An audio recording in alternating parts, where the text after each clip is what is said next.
নাহমাদু ওয়া নুসাল্লি আলা রাসূলিহিল করিম, আম্মা বাদ। আউযু বিল্লাহি মিনাশ শাইতানির রাজিম, বিসমিল্লাহির রহমানির রহিম।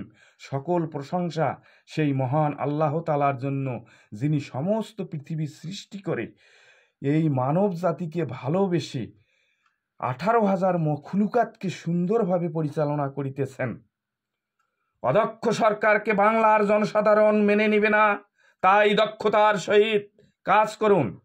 জনসাধারণের জানমাল দ্রব্যমূল্যের ঊর্ধ্বগতি রোধ করুন, যেমন চাল, ডাল, আটা, ময়দা, চিনি, ডিম, দুধ, মাছ, মাংস, সর্বপ্রকার ঔষধপত্র ও শীতের কাপড় চোপড় ইত্যাদি সকল দ্রব্যের দাম জনসাধারণের নাগালের মধ্যে রাখার জন্য বাজার তদারকি ও মনিটরিং করার জন্য দক্ষ সৎ ব্যক্তি নিয়োগ করা হোক।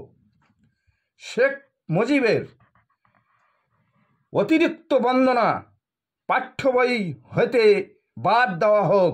সকল নেতাদের কথা পাঠ্য বইয়ে লিপিবদ্ধ করা হোক। সর্বপ্রকার অন্যায়, যেমন আয়নাঘর, পিলখানা হত্যা, শাপলা চত্বরে গণহত্যা ইত্যাদি সকল হত্যাকাণ্ডের বিচার এই বাংলার মাটিতে করা হোক। তারেক জিয়াকে বলছি, নির্বাচনে আসতে চাইলে বাঙালি জাতির কাছে ক্ষমা চাইতে হবে।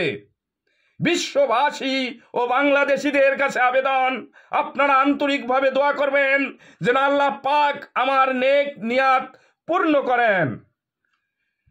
সবাইকে আবার ও আন্তরিকভাবে সালাম, আসসালামু আলাইকুম। হিন্দু ভাইদের আদাব ও অন্যান্য জাতির প্রতি আন্তরিক ধন্যবাদ। সাদাকাল্লাহু তাআলা।